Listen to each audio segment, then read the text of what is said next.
Well, hi there, and welcome to another one of my video blogs. I'm Dave Baxter from Altered Image Life Coaching, personal development consultant, media mogul, and entrepreneur. One of the things that struck me over the last couple of years is the fact that everybody that you talk to has been sort of proclaiming that we're in the depths of a recession.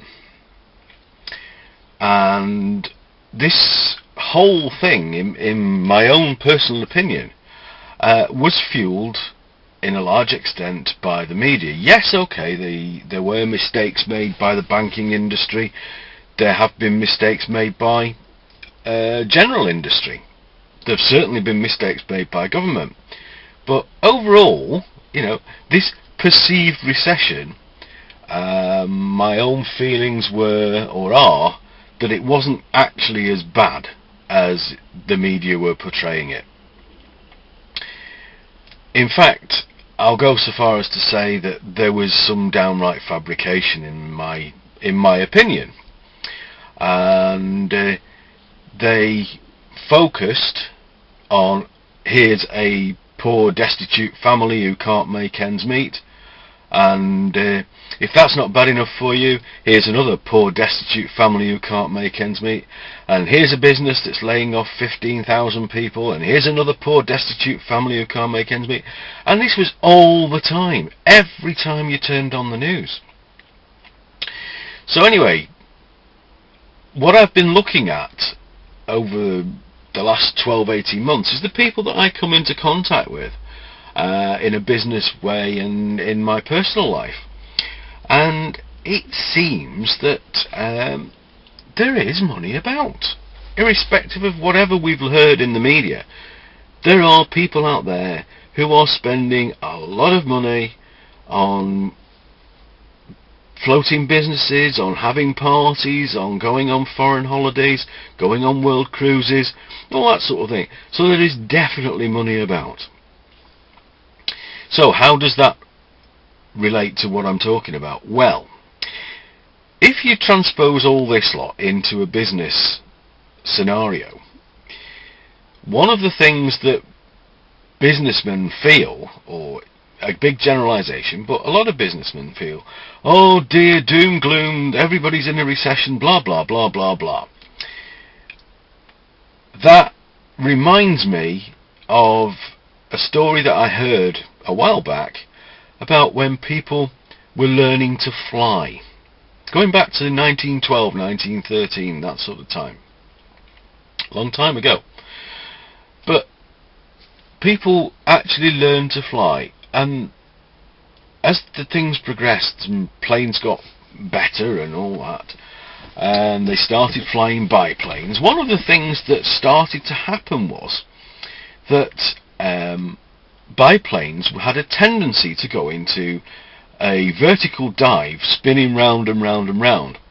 And pilots tried, often without success, to bring these planes out of these spins. They were called tailspins, in fact. And what they did was they always pulled back on the joystick. And of course that just didn't do anything. It wouldn't, because the tail was causing the plane to spin, and they were gaining speed so rapidly that pulling back on the joystick just couldn't lift it out of this nosedive. Somebody had a bright idea, and he said, I am going to try something. If it works, I will walk away from this plane. If it doesn't work, well, it's been nice knowing you, and make sure I get a decent burial. And what he did was, he deliberately went up in one of these biplanes and he put it into a tailspin.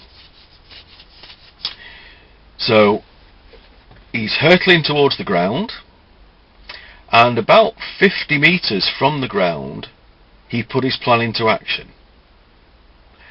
He pulled the rudder, so he shoved the stick hard to the right. And guess what? The plane lifted itself out of the tailspin. And from that point on, when he landed and everybody cheered and all that sort of thing, that became the accepted way to deal with a tailspin. But what he'd actually done was he'd thought outside of the box. Now this is where I'm coming to with this, particularly for the business community. We are in a time now where the marketplace that we all deal with has changed dramatically. And it is now no longer useful to send letters out to prospective customers saying, "Dear sir, my name is such and such, I can do this, this is where I've been, and can I please have an order?" in simplistic terms. That just does not work. Now, what we have to do is we have to look at different approaches, because the buying public we're in a technological and entertainment age, and the buying public's perceptions and expectations have moved goalposts. And we have to entertain them. We have to create an air of expectation within any of our marketing, any of our advertising. And I mean, look at Apple. I've been particularly concentrating on Apple recently because they're a classic example of how their advertising and their marketing is creating a demand for a product that they don't mention during the advert until it gets right to the end. And I've seen 4 adverts now for this very same product, and every single one, the message is exactly the same: sophistication, flexibility, magical, and yet they don't tell you what the product is, and it's never said in the whole advert. The only time you find out, apart from the visuals obviously, the only time you find out is right in the last closing seconds of their adverts. The name of the product comes up in black on a white background, and that's it. That's the only thing. A really, really powerful form of advertising. So we've got to look at how we, as business people, how we brand and advertise and get our message across. But also, if you're sort of in a situation where you think, there's not much money about, and where's the next business coming from, and all that sort of thing, the chances are that you've got into a situation where you've lived in a land of plenty, where you didn't have to work too hard at getting business. Well, okay, you had to work, but you didn't have to work too hard.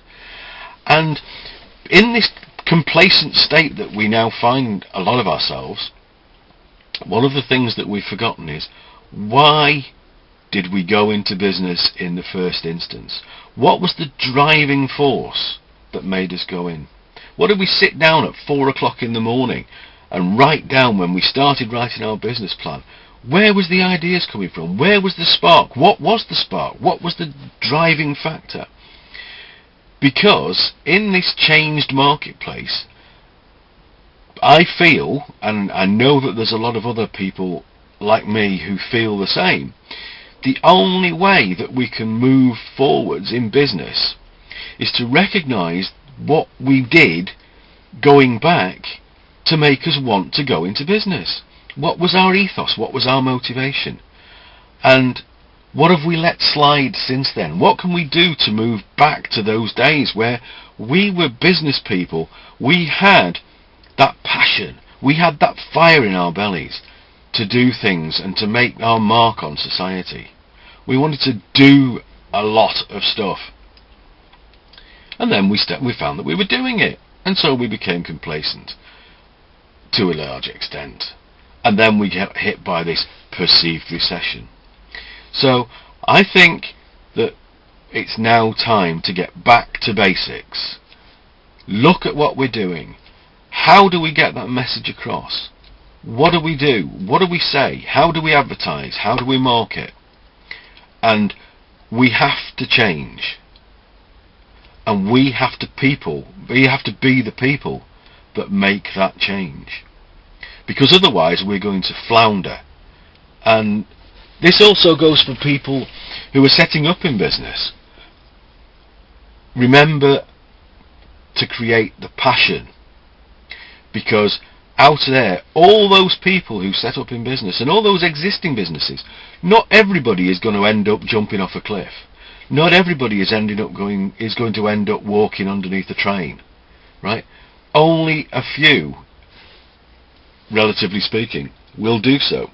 And why do they do it? Because they do not grasp the very essentials of trading in 2011. So I hope that's made sense to you. And if you'd like to know any more about that or any other personal development or coaching issues, whether they be personal or business, by all means drop me a line. My name is Dave Baxter. My website is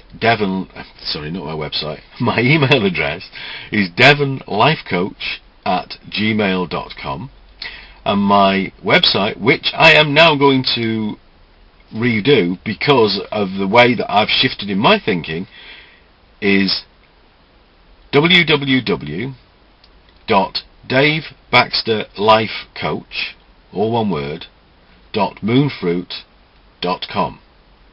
It's been great to talk to you. I've thoroughly enjoyed it. I hope I haven't dragged on too long, and I'll see you again soon. Have a great day. Bye bye.